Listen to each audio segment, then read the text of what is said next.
안녕하십니까. 신의 한수의 신의식입니다. 참 우파를 가장해서 말이죠. 예, 정의당의 악질 우편물을 보낸 그 좌파단체 인물 말이죠. 구속이 될 것 같습니다.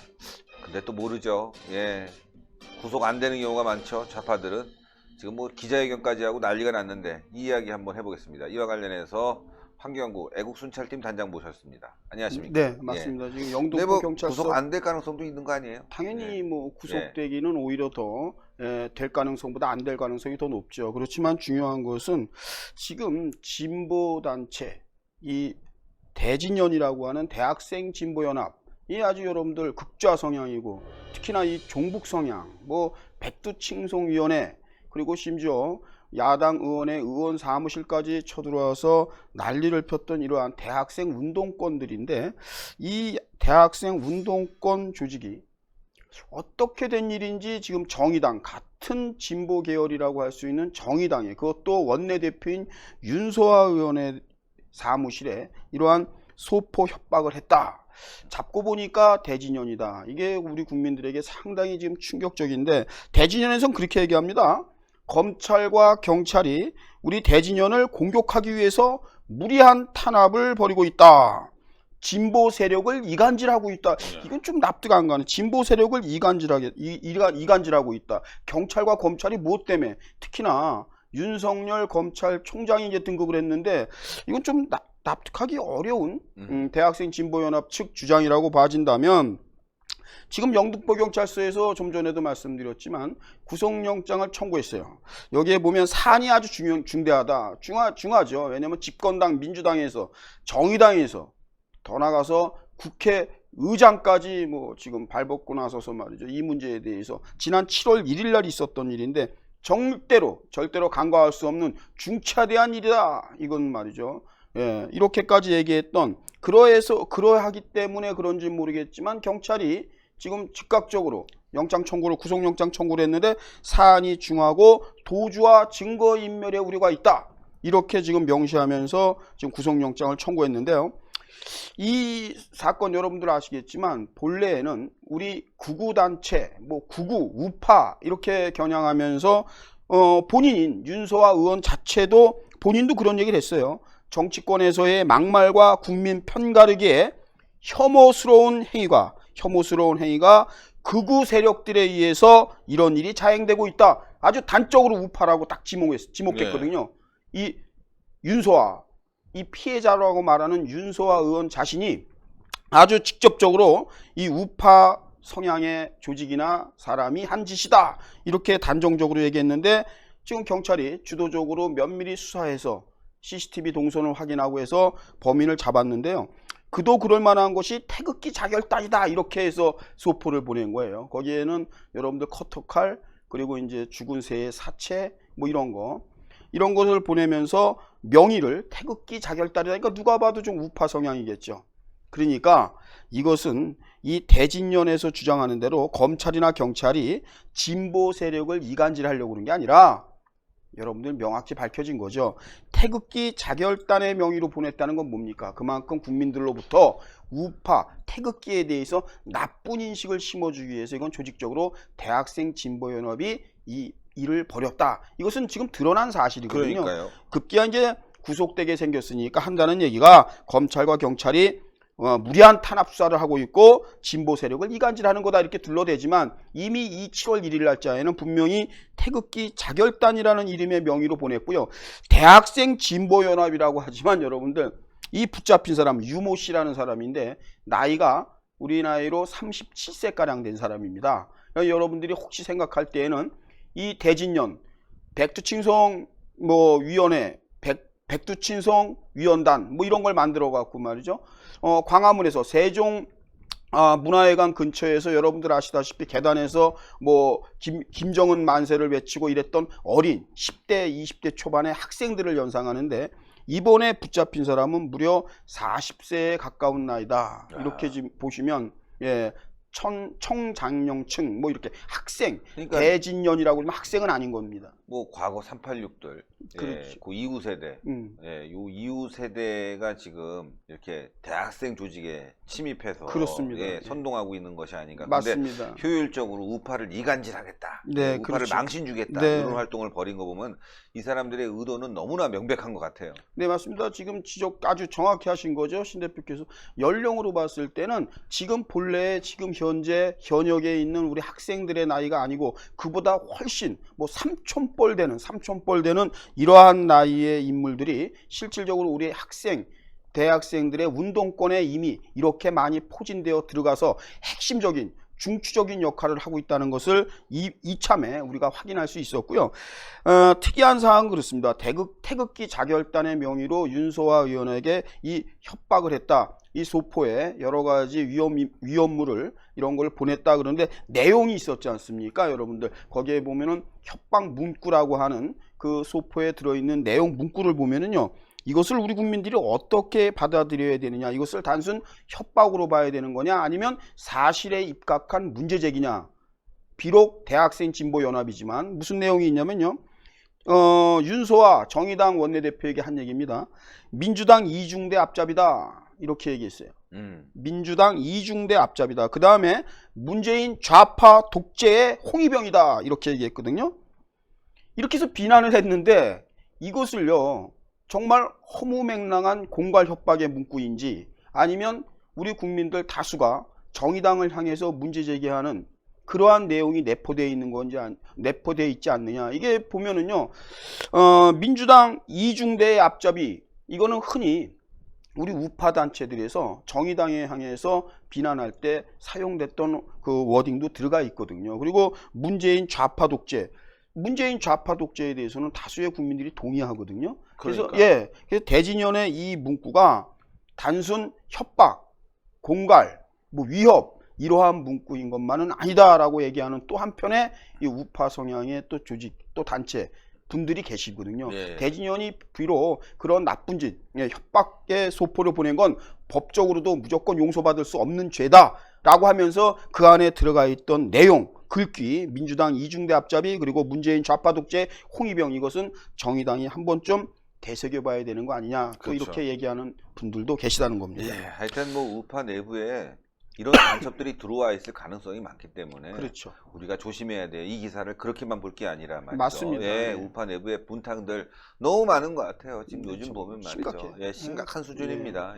우파가 뜨지 않는 이유도 바로 그런 데 있는 것이 아닌가, 이런 간첩들. 이런 우파를 이간시키려고 하는 간첩들, 이거 조심해야 될 것 같습니다. 싸움 붙이고 그러면서 그것이 더 우리에게 안타까운 건 뭐냐면 그러한 자료들이 서슴없이 좌파들에게 넘어간다는 거예요. 좌파들은 우리 우파의 그러한 잘못된 점, 그리고 이전 투구 이런 것을 차곡차곡 기록으로 남겼다가 내년 총선과 같을 때 만약에 이것을 터뜨린다면 상당 부분 우파 그리고 한국당에는 치명타가 될 수도 있다. 이렇게 여러분들 염려하지 않을 수 없습니다. 다음은요, 동해의 배타적 경제 수역, 이짓, 바로 이짓이라고 하는 이 배타적 경제 수역에서의 한일 갈등, 지금은 경제 갈등, 무역 갈등을 얘기하는데 이게요, 뭔가 국가 간에도 우리 개인사하고 같습니다. 뭔가 엇박자가 나면 모든 게 다 안 풀리거든요.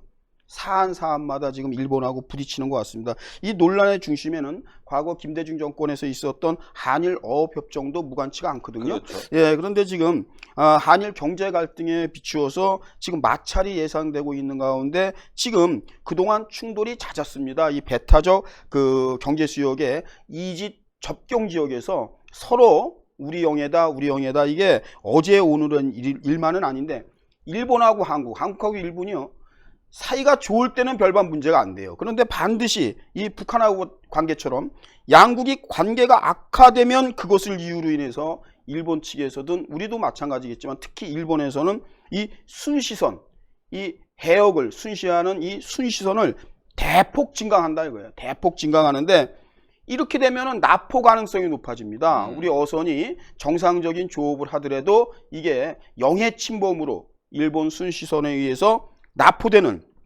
이러한 사태가 비일비재하게 생길 것을 염려해서 지금 대한민국 해경이 어민보호에 비상이 걸렸다. 지금 비상식이라는 거죠. 30일 오늘 우리 국회에 따르면 말이에요, 최근 일본 수산청과 해안보안청, 예, 이 해상보안청이 동해 배타적 수역, 배타적 경제수역에서의 대화태어장, 그러니까 수심이 낮으면서 그쪽에서 조업을 많이 하는 그러한 이 대화태어장 주변에 어업지도선 그리고 순시선을 대폭 증강했다. 굉장히 긴장감이 이례적으로 아주 예의 때 같지 않고 굉장히 지금 엄중하다. 그쪽 분위기가 긴박하게 돌아가고 있다. 이러한 얘기를 하면서 이 어장 주변, 대하태 어장 이 주변에 어업지도선과 순시선이 상당히 증가됐다. 일본의 움직임을 얘기하는 겁니다. 지금 일본 측에서는 이런 얘기를 해요. 물론 여러분들 그 수출 규제 강화 방침 이것도 일본 입장에서는 경제보복 아니다. 우리는 안전 관리 차원에서 우리는 그것을 엄중하게 다루고 있다. 이렇게 변명 아닌 변명을 내려놓는데 이번에 순시선 어업지도선이 대폭 증강한 거에 대해서도 어업주권법을 지금 강조한다. 일본은 이렇게 얘기하는 거예요. 뭐냐면 자기네 해역에서의 자국민들, 일본 국민들의 어업활동 이것을 어업주권이다. 이 주권을 지키기 위한 법이 발효되는 거다. 이런 식으로 지금 얘기를 하거든요. 근데 지금 보면은요. 이 이짓, 배타적 경제수역 주변에서 이 단속 활동을 일본이 강화하면서 지난해 일본이요. 외국 국적의 선박을 납포한 게 모두 6번이라고 합니다. 6번을 외국 국적의 이제 선박들을 납포했는데 무려 그 중에 5번이 한국 국적의 배라고 합니다. 그러니까 이게요. 참 여러분들 지금 일본하고 이러한 대립각을 세우면서 이제 단순 무역, 경제가 아니라 이렇게 해상에서의 조업, 이 해양 조업에까지 우리 국민들이 피해를 볼 수가 있다. 일본은 자기들의 어업주권이다. 당연히 자기네 해역을 지킨다는 미명하에 순시선을 늘리고 어업조업선을 늘리면서 아무래도 분위기를 긴장감을 고조시키니까 이 대한민국 어부들 이 어업활동 아무래도 위축되겠죠. 위축될 수밖에 없죠. 그리고 또 대한민국은 본의 아니게라도 우리 어민들을 지키기 위해서 우리도 그쪽에 순시선을 증선해야 되고 막 이러한 문제가 생기는 거 아니겠습니까? 이 한일 갈등이라는 것은 어떠한 식으로도 양국이 지금 다 손해인데 아직도 타협점이 없어요. 지금 2일 날서부터 사실상 강경화 외교부장도 인정했지만 장관도 인정했지만 2일 날서부터 실질적으로 이 백색 국가에서 대한민국이 제외되는 거 거의 기정사실처럼 사실처럼 이렇게 설마 했지만 이렇게 기정사실화돼 버렸는데 대한민국이 대안이 없다는 거예요. 외교적이나 정치적으로 풀 수 있는 대안이 왜 심지어 아베하고 만날 수 있는 기회가 올해에만도 3-4번 국제회의 석상에서 만날 수 있는 아세안이라든가 에이펙 정상회의라든가 등등에 만날 수 있음에도 불구하고 일본이 특별히 대한민국이 이번에 대법원 판결에 대한 거 강제징용 판결에 대한 획기적인 대안을 갖고 오지 않는 한 정상회담을 할 수가 없다. 이렇게까지 심지어 언론 보도에 의하면 이미 밀사가 한두 차례 일본을 방문했다고 하지 않습니까? 특사를 보냈었다 하지 않습니까? 그런데도 지금 성과를 못 냈다는 것은 이번에는 교토통신이 얘기한 대로 이번에 한일 관계의 이 갈등 이것은 좀 길게 갈 유랑으로 보인다. 좀 길어질 수도 있다라고 하는 걸 봐서는 무언가 대한민국이 대책을 세워야 되지 않나. 현대, 삼성, SK 대기업들이 지금 일본 부품 없이 말이죠. 그러니까요. 심지어 여러분들 그런 말이 있더라고요. 불매운동, 일산, 도요다나 여러분들 닛산이나 혼다 이러한 차량이 들어오면 정비를 안 해준대요. 오늘도 저도 지하철을 타보니까 지하철에 교통공사 노조, 그러니까 민노총 산하겠죠. 그 유리에다가 이 일본 사지도 가지도 맙시다 이것을 막 붙이고 다니는데 그것을 이제 캡처해 왔어요. 순찰팀에서 캡처해 갖고 왔는데 저것이 과연 바람직하냐. 그래서 제가 저희 순찰팀원이 정식으로 항의를 했어요. 서울교통공사에 어떻게 공공장소에서 다른 생각을 가지고 있는 사람들도 있을 텐데 사지도 말고 가지도 말자는 표를 노라고 하는 NO 일장기 마크에서 이러한 로고를 서슴없이 공공장소에 그것도 그 지하철 칸칸마다 붙이고 다닐 수가 있느냐. 빨리 제거해라 그랬더니 좋지 하겠습니다. 말은 그렇게 하면서도 지금 여러분들 생각해 보세요. 서울교통공사가 고용승계라든가 이렇게 저렇게 불법적 요소의 의혹이 팽배해지고 있는데 그 중심에 민노총이라는 노조가 있지 않습니까? 노조가 갑이에요. 실제 교통공사 사장이 갑이 아니고 노조가 갑이에요. 그러니까 그러한 말도 안 되는 짓을 여러분들 누구나 자유스럽게 타면서 생각이 다를 수 있잖아요. 그럼요. 우리 같은 경우에는 여러분들 그렇지 않습니까? 우리는 좀 정치적으로 그리고 외교적으로 대통령이 청와대가 좀 더 적극적으로 나서서 이 문제 해결해 주기를 바라지, 물건 안 팔아줘 갖고 문제 해결 우리는 반대하지 않습니까? 예, 예. 그건 답이 아니라고 보는 거 아닙니까? 그런데 그러한 문건, 일본 물건 사지도 가지도, 일본 여행 가지도 말자는 거죠. 이런 식으로 하면 지금 우리 재외 교민들은, 일본에 가 있는 교민들은 어떻게 살아야 되는 거예요? 그러니까요. 하여튼 현명하게 풀어가야 되겠습니다. 저는 뭐 그렇다고 해서 뭐 너무 일본을 빨아대거나 그런 거하고는 찬양할 필요는 별개죠. 없죠. 예. 중요한 건 우리 국익이니까 그렇죠. 국익에 맞게 예. 해야 되는데 맞습니다. 이 국익에 너무 번나가는 네. 짓을 하니까 참 그게 화나는 그게 거죠. 안타까운 예, 거죠. 안타깝고. 여러분들 예. 바로 그거예요. 우리는 국익을 우선하고 국민들이 윤택한 삶을 살아야 되고, 지금 경제가 어려운데 일본하고 갈등을 빚어가지고 우리가 더한 피해를, 금원적으로도 그렇고 경제적 가치로도 우리가 한국이 더 큰 피해를 본다는 것은 전문가가 아니라도 다 이미 알고 있는데, 왜 이렇게 외길수순으로 평행선을 그으면서 대립각을 끝까지 고집하는지 청와대에게 묻지 않을 수 없는데, 안타까운 것은 거기에 대한 또 대안이 마땅치 않다는 거죠. 여러분들, 청와대로 인해서 대한민국의 경제가 힘들고 우리 국민들이 피곤해지고, 이러한 문제가 또 하나 있습니다. 바로 이 정권 들어와서 끝까지 고집하는 소득 주도 성장은 물론이고요, 바로 탈원전입니다. 이 탈원전 정책을 피면서 무려 2년 동안 근본적으로 여러분들 놀라지 마십시오. 한국전력이 3조 7천억을 적자를 봤다는 거예요. 3조 7천억, 달랑 2년 동안. 그러면 그 전에 박근혜 정권 말 2016년도까지는 어땠냐? 흑자였다는 거예요. 한전이 흑자였대요. 그러면 여러분들, 자, 2년 동안 3조 7천억이 적자다. 그러면 이거는 그렇게 보시면 안 돼요. 왜 그러냐면 흑자 낼 수 있는 돈을 흑자를 안 낸 거예요. 못 낸 거예요. 그리고 마이너스 3조 7천억이에요. 그러면 이것은 플러스 알파죠. 그렇죠. 벌 거 못 벌고 손해봤으니까. 손해봤으니까. 예. 그래서 3조 7천억이라는 것은 정부가 한전이 계산상으로 발표한 거고요. 실제 면밀히 검토하면 그 이상, 5조 이상의 엄청난 피해를, 이거는 우리 국민들이 5조 이상 되죠. 왜 잠재적 성장력까지 다 그렇죠. 깎아먹었다고 하면 10조 이상. 맞습니다. 뭐 한전 무너지게 되면 우리 국민 세금으로 그렇죠. 메꿔야죠. 이거 엄청난 일이 벌어졌습니다. 예, 그러니까 이게 우리 국민의 잘못도 아니고요, 누구 특정 어떤 단체의 잘못도 아닌 것입니다. 이게 뭐냐면 순전히 정권의 이념에서 오는 착오, 그러니까 이념에 의한 그 아집, 예, 뻔히 손해 볼 거 알면서도 밀어붙이는, 이로 인한 국민들 모두의 손해거든요. 이게 보시면요, 한전에서 그 이사회에 이제 보고한 내용입니다. 올해 이사회, 한전 이사회에 보고한 내용을 보면 올해 적자가, 영업 손실을 말하는 거죠, 1조 5천억. 올해, 예, 영업 손실이 올해 1조 5천억을 예상을 하는데, 지난 이제 부채 비율은 당연히 높아졌어요. 예, 빚이 늘었다는 거예요. 부채 비율이 112%로 증가됐다는 거예요. 빚이 늘었다는 거예요, 한전이. 지난해 한번 볼게요. 2018년도, 이제 2019년도 올해는 조금 몇 달 남아 있고요. 지난해 거를 보면 이건 놀랄 일입니다. 2조 2천억. 올해 영업 손실보다 훨씬 2배 정도 되는 2조 2천억 원을 영업 손실을 봤다는 아주 천문학적 숫자가 나와요. 여러분들, 이 조 단위는요, 천문학적인 겁니다. 여러분들 그렇지 않습니까? 이러한 손실이 가중됐다. 이게 그래서 올해 작년 합하니까 3조 7천억이 지금 누적 적자로 나오고 있고요. 2013년도 박근혜 정권서부터 2017년도 그 초반, 그러니까 2017년도는요, 항상 이게 여러분들 그 모든 그 세율이라든가 소비 성향, 흑자 적자를 논할 때는 누적 적자가 생기는 거죠. 그러니까 한 해 전에 것까지 나오는 겁니다. 그러니까 2017년도 계산이다 그래서 2017년도에 계산이 나오는 게 아니고 전년 대비 2016년도 말까지를 2017년도에 발표하는 것이거든요. 그러면 2013년도서부터 2017년 5년 동안 그냥 보면요, 연속 흑자였다는 거예요. 연속 흑자.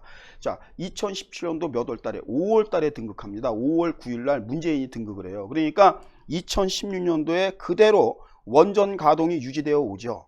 왜? 5월 9일 날 등극하자마자 원전 끊어! 이렇게는 안 한 거거든요. 그렇죠? 그러니까 원전이 돌고 있었던 그 시기를 다 따지면 돼요. 그 시기 2013년도부터 2017년도까지 5년은 무조건 다 연속적으로 흑자 돈을 벌었다는 거예요. 한전이. 그런데 탈원전이 본격적으로 시행된 2018년도 초서부터 현재까지 적자가 3조 7천억이나 이 천문학적인 숫자가 지금 손실로 나오고 있다. 근데 여러분들 이게요, 2년 만에 영업이익이 이제 6조 4천억이 줄었다. 뭐 이렇게 얘기를 하는데 부채 비율은 21.9% 폭등했다. 빚이 늘어나는 거예요. 당연히 늘어나죠. 흑자가 아니고 적자 나는데 그거 어느 회사가 견디겠어요. 이건 너무도 당연한 얘기죠. 근데 중요한 건, 자, 여러분들 한국전력의 한전의 이 계획안, 앞으로의 계획안을 보면 여러분들 기절초풍합니다. 지금 우리 국민들이 왜 이 한전의 이 흑자 적자를 논하냐면, 여러분들 한전이 적자라는 건 곧 산업용 전기 그리고 일반 전기요금이 오른다는 것을 반영하는 거예요. 한전이 적자는 그걸 메꾸려면 어떡합니까? 국민 세금. 우리 대한민국은요, 이 전기료라고 말해야 되는데 전기료가 아니에요. 전기세라고 합니다. 강제징수하는 거죠. 그렇죠. 대한민국은 그래요. 전기료. 내가 사용한 료를 내는 게 아니라 전기세, 세금으로 붙인단 말이에요. 이 전기도. 그런데 이 전기세가 여러분들 한전이 마이너스라면 그거 메꾸려면 어떻게 합니까? 세금으로 메꾼다는 거예요. 그게 세금이 뭐냐? 전기세라는 거예요. 이 전기세를 올리겠다는 거예요. 그러면 산업용 전기세가 올라가면 기업이 힘들어지는 거예요. 예? 원가가 올라가니까.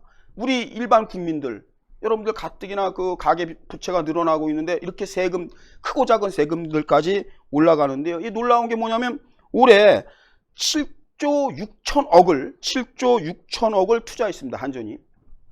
2020년도부터 2023년 달랑 3년 동안 이 투자하는 돈이 무려 34조 1천억이래요.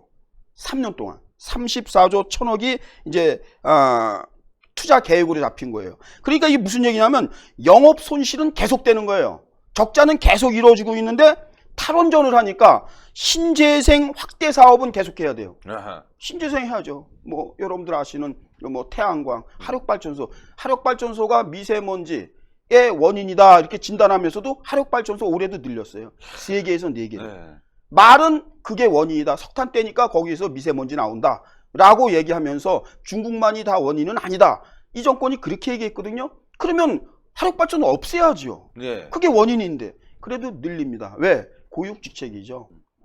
태양광 가지고 다 커버가 안 되는 거예요. 탈원전. 거기다가 석탄 떼어갖고 나무 떼어갖고 아무리 전기 만들어도 또 모자르는 또 거예요. 모자르는. 그러니까 계속해서 신재생 확대 사업이라고 해서 이 원전을 대체할 것을 만들어내지만 어떤 거를 만들어내도 그것을 다 커버할 수가 없다라는 거거든요. 네. 그러니까 결국엔 이 사업에 천문학적인 돈을 들여서도 결국엔 원전을 가동한 것만큼의 수익을 못 낸다는 게 더 안타까운 거예요. 그러니까 이런 걸 보고 바로 우리 선조들은 밑 빠진 독에 물 붓는다는 거죠.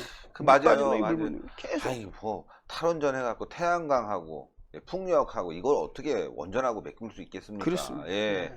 말도 안 되는 짓거리를 벌이고 있는 거죠. 태양광 해봐야 겨우 집에서 가정용으로 쓸 수 있는 거 조금 대체할 수 있는 건데. 네, 맞습니다. 그리고 이게 이 축전지 이 장비가 맞습니다. 화재가 잘 나고 비싸다고 맞아요. 그래요. 예, 예, 예. 관리가 힘들고 예. 또 전기가 많아지면 이거 어디다 쓸 수도 없고 그렇습니다. 아주 곤란한 장비인데 이거 말도 안 되는 짓거리를 벌이는 이 문재인 정권 정말 한심합니다. 얼마만큼 한심하냐면 여러분들 기름이 나는 산유국들, 원유가 나오는 산유국도요.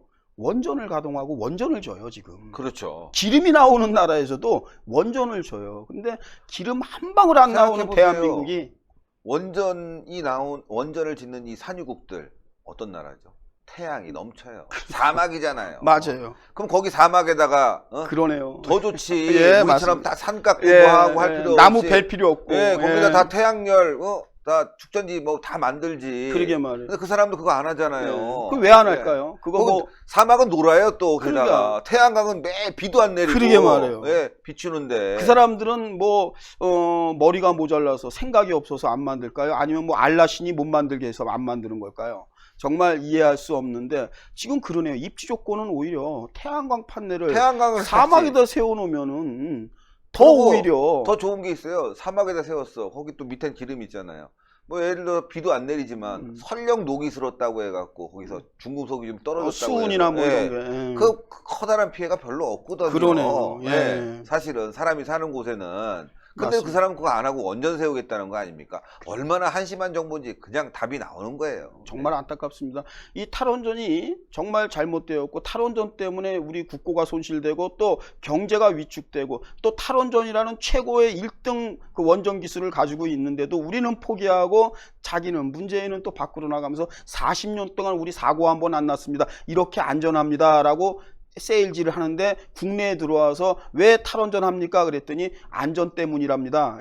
이런 여러분들 말도 안 되는 말이죠. 이러다 보니까 외국에서도 대한민국의 이 원전 결국에 신뢰하지 못하니까 원전은 우리가 지웠는데요. 운영 관리는 다른 나라에게 주는 프랑스나 일본이나 미국을 둘러보는 이러한 어처구니 없는 일이 있습니다. 그게 정말 어처구니 없는 게 원전 지으면서 그 운영 관리하려고 그것 때문에 하는 거예요. 그게 돈이 많이 그게 되니까. 되는 거예요. 예. 근데 싸게 지어놓고 운영 관리는 다른 나라고 해. 얼마나 이게 진짜 정말 속 터지는 일입니까? 네, 이건 바보도 이런 바보가 없죠. 예, 바보도 이런 바보 없습니다. 그리고 일본하고의 문제도 그렇습니다. 슬기롭게 지혜롭게 해야죠. 왜?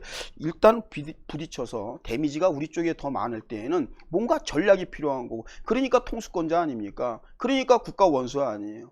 고뇌찬 결단을 내려야죠. 국익을 위해서. 그래서 자기 기분 내키는 대로, 자기 감정대로. 나는 쪽발이들 싫어. 일본이라면 아주 난 고개, 일본 놈들은 어때? 아, 우리 할아버지, 옛날, 우리 조상들이 식민지 때 이렇게 했어. 여러분들 그러면 좀 더 차원이, 다른 차원의 우리가 여러 가지를 강구해낼 그러한 방안을 찾아야 되는데 너무도 뻔한 거. 예, 너 한 대 때려, 나도 한 대 때릴게. 이런 미련한 짓이 어디 있어요. 예, 우리는 지금 일본하고 부딪혀서 당장 피해가 큰 거는 일본도 피해가 있죠. 당연히. 그렇지만 당장 피해가 우리 쪽에 크다고 그러면 방법을 바꿔야죠. 바둑에도 사석작전이라는 게 있어요. 내 돌 몇 알을 상대에게 먹여주면서 나는 더 많은 거를. 예, 그 바둑 용어의 소탐 대실 있죠. 이게 지금 청와대가 하는 거예요. 작은 거 짜고 큰 걸 다 잃어버리는 겁니다. 이러한 예. 그 문재인 정말 바둑 좀 뒀으면 좋겠어요. 바둑에서 제일 좋은 수가 뭡니까? 어, 신의 한 수입니다. 그렇죠. 예, 네. 신의 한 수. 네, 예. 신의 한 수. 그 바둑에서 신의 한 제일 수. 나쁜 수가 뭡니까? 뭐 악수. 악수. 네. 예, 그렇죠. 그러니까 여러분들이 생각해 보세요. 그 신의 한 수라는 것을 찾을 생각을 해야 되는 거죠. 그게 대통령의 자리고, 그래서 권력가는 외로운 자리 아닙니까? 그리고 국민들이 이구동성으로 다 의견을 낸다 그래서 여론 가지고 정치하는 게 아니잖아요. 여론 가지고 통치하는 게 아니지 않습니까? 그러면 뭐든지 여론조사 기관한테 맡기죠. 어떻게 했으면 좋겠냐? 대통령이란 자리는 외롭고 고뇌에 찬 결정을 스스로 과연 나라와 국민을 위해서 내가 어떤 결정을 하는 게 이득인가?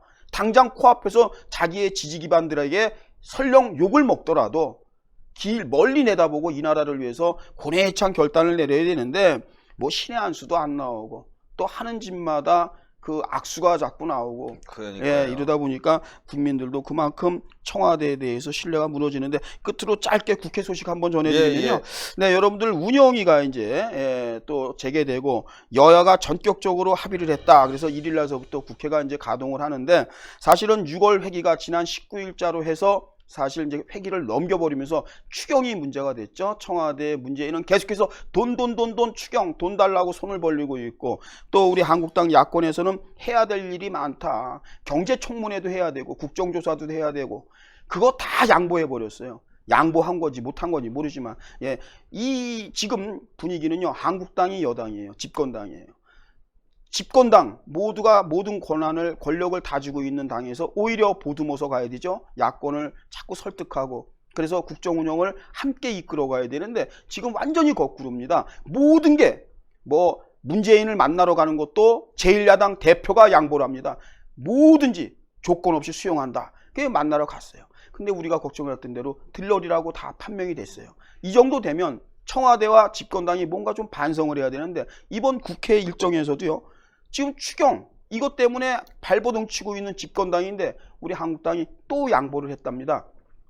전격 합의를 했는데 네. 정경두 국방장관의 해임 결의안 이것을 표결에 붙이기로 명시조차 못했다는 겁니다. 명시조차. 안타까워요. 예, 못했어요. 못하고 민주당은 말이죠.